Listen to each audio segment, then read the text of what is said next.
दोस्तों नमस्कार, मैं हूं आपका होस्ट मिथिलेश कुमार।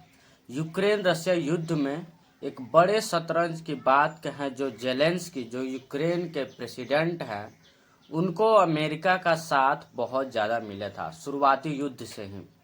लेकिन युद्ध के दौरान जब एक बार डिनर पार्टी के लिए मिस्टर डोनाल्ड ट्रंप ने जेलेंस्की को बुलाया था तो बहुत ही घोर तरीके से उसकी बेइज्जत करी थी। जेलेंस्की की उसकी औकात दिखाई थी कि बेटा अगर हमारे कहने पर तुम यूक्रेन अगर रशिया के साथ लड़ रहे हो, अगर मेरे कहने पर तुमको सीज फायर भी करना होगा। क्योंकि दुनिया में अभी जो है ट्रंप को शांति के लिए नोबेल पुरस्कार पाने के लिए बहुत ज़्यादा सनक समा गई है। वो हर एक देश का सीज फायर का क्रेडिट चुराना चाहता है, जिसके कारण उसको शांति के लिए नोबेल पुरस्कार दिया जाएगा। कई सारे देश हालांकि यहाँ पे नॉमिनेट भी कर चुके हैं। ट्रंप एक ऐसा व्यक्ति है जिस पे विश्वास करना अन्य कई सारे देशों और पॉलिटिक्स पार्टी के प्रमुख नेताओं के विरोध में बहुत ज़्यादा शंका के रूप में देखा जा रहा है। आपको पता भी होगा कि हमारे prime minister mister Narendra Modi ji जो हैं पहले ट्रंप को बहुत ज़्यादा सपोर्ट करते थे। उन्होंने ट्रंप के लिए राष्ट्रपति उम्मीदवार के दौरान नमस्ते ट्रंप का एक बहुत बड़ा कैंपेन चलाया था जो अमेरिका से लेकर इंडिया में लगा था। लेकिन जब ट्रंप अमेरिकी राष्ट्रपति बन गया तब से इंडिया को जो है बहुत ज़्यादा धोखा दिया है। ट्रंप एक तरीके से पीठ में खंजर भोंकने वाला काम कर रहा है। बार बार मोदी जी के द्वारा इस बात का उद्घोष करना कि ट्रंप हमारा मित्र है, ट्रंप इंडिया के बारे में सोचेगा, अमेरिका और इंडिया के रिश्तों को एक न एक दिन बेहतर बनाएगा। लेकिन ट्रंप गद्दारी और धोखा में नंबर 1 निकला। जिस तरीके से इंडिया पर बार बार टैरिफ पे टैरिफ लगाते जा रहा है, उसी प्रकार से यूक्रेन को आगे ले जाकर उसको चढ़ा करके हम तुमको हथियार सप्लाई करेंगे, एनिमेशन सप्लाई करेंगे और अन्य कई सारे चीज़ें सप्लाई करेंगे जो चीज़ तुमको युद्ध में ज़रूरत होगी, खास करके रूस के खिलाफ। दोस्तों आपको पता होगा कि पिछले 2 से 3 साल में यूक्रेन और रशिया के बीच बहुत ही ज़बरदस्त तरीके से भीषण युद्ध हो रहा है, जिसमें रूस जो है यूक्रेन के कई सारे प्रांतों पर अपना कब्जा बना चुका है। इसी हाल ही में आपको बता दूं कि ट्रंप जो है एक बार जेलेंस्की को बहुत ज़्यादा बेइज्जत किया था। उसका आर्गुमेंट कई सारे न्यूज़ पोर्टल पे और मीडिया हाउस में दिखाया गया था। उसका रिपोर्ट मैं आपको दिखा देता हूँ। Friday shocking seen in the Oval office. आप देख सकते हैं, ये जेलेंस्की है, ये ट्रंप है। इन दोनों के बीच बहुत ही इंसल्टेड लेवल पर आर्गुमेंट हुई थी। जब अमेरिका राष्ट्रपति ट्रंप जो है इस तरीके से जेलेंस्की के ऊपर इंसल्टेड आर्गुमेंट करता है तो उसका पता चलता है कि जेलेंस्की जो है और यूक्रेन के प्रेसिडेंट की क्या हैसियत है कि वो अमेरिका की चाटुकारिता करते हुए रशिया से भिड़ गया, जो आज के दिनों में उसको बहुत ही ज़्यादा नुकसान पहुंचा रहा है। दोस्तों हाल ही में अलास्का में एक मीटिंग हुई थी, क्योंकि ट्रंप का ये नीति है कि किसी भी 2 देशों के युद्ध को मैं सीज फायर करा दूं और शांति नोबेल पुरस्कार के लिए नॉमिनेट हो जाऊं।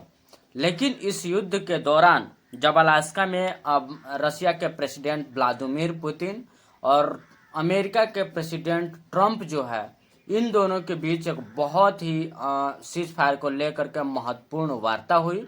इस वार्ता का मुख्य उद्देश्य और लक्ष्य ये था कि यूक्रेन और रशिया के युद्ध को पूरे तरीके से युद्ध विराम कर दिया जाए और उसी दिन डे 1 ही सीज फायर का अनाउंसमेंट कर दिया जाए। लेकिन ट्रंप के बड़ बोले नीति के कारण यह वार्ता अपने मंजिल से भटक गई और यूक्रेन और रशिया के बीच का जो सीज फायर अनाउंसमेंट होना था वो कहीं ना कहीं नहीं हो पाया। दोस्तों उन्होंने इस बात का हाईलाइट किया कि डोनाल्ड ट्रंप से major points of contention of Vladimir Putin Alaska meeting से।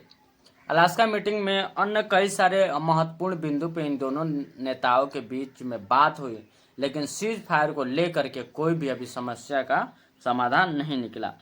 आपको पता होना चाहिए कि इसी अलास्का मीटिंग में आप देखिए ये रशिया के प्रेसिडेंट व्लादिमीर पुतिन का बॉडी कॉन्फिडेंस देखिए और ट्रंप जो है यहाँ पे भीगी बिल्ली की तरह दोनों हाथ जोड़ के कपस के बैठा हुआ है। इसका कारण क्या है? जो आदमी पिछले यूक्रेन के राष्ट्रपति जेलेंस्की को बहुत ज़्यादा हड़का रहा था, उसको इंसल्ट कर रहा था, और अन्य कई सारे देशों के नेताओं के साथ ऐसे ही ट्रंप नीति अपनाता है, उनको डराता है, धमकाता है टैरिफ के नाम पे। लेकिन दुनिया का सबसे ज़्यादा टैरिफ झेलने वाला कोई देश है तो अभी के फिलहाल में रसिया ही है। और रसिया के प्रेसिडेंट व्लादिमीर पुतिन का बॉडी कॉन्फिडेंस देखिए।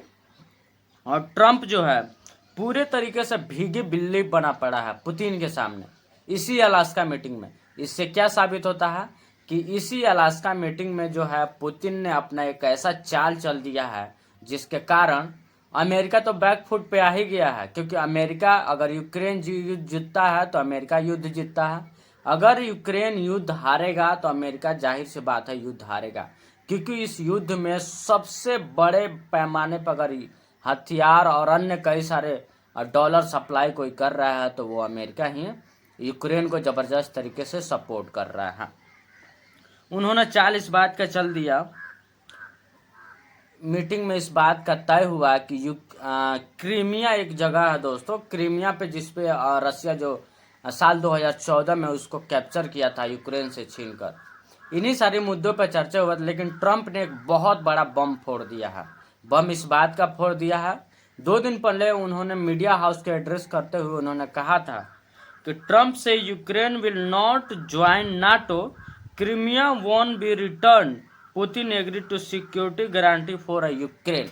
इसका साफ मतलब है दोस्तों कि जिस नाटो देश की सदस्यता पाने के लिए यूक्रेन पिछले कई सालों से अपने हाथ पैर मार रहा है, उसी नाटो देश की सदस्यता पाने के लिए रूस के साथ भिड़ गया और अमेरिका उसको सपोर्ट करते रहा।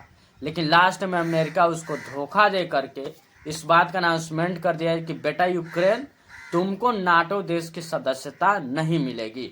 साथ ही साथ बहुत बड़ा झटका एक और भी है कि जब साल 2014 में रसिया जो है यूक्रेन के क्रीमिया प्रांत को, आप यहाँ पे मेरे मैप में देख सकते हैं, ये क्रीमिया प्रांत है, यहाँ पे देखिए क्रीमिया प्रांत जो जिसको कब्जा किया था रसिया के द्वारा, उसको नहीं लौटाया जाएगा। यहाँ पे देख सकते हैं वॉन्ट बी रिटर्न क्रीमिया, ठीक है। साथ ही साथ पुतिन ने इस बात का एग्री किया है कि अगर इन सारी चीज़ों को और शर्तों को अगर जेलेंस्की मान लेता है तो सीज फायर के लिए अनाउंसमेंट कर देते हैं। ये यूक्रेन है, ये रसिया है। रसिया यहाँ पे क्रीमिया के बीच में एक पुल बनाया है ताकि इसकी कनेक्टिविटी जो है सुधार होती रहे।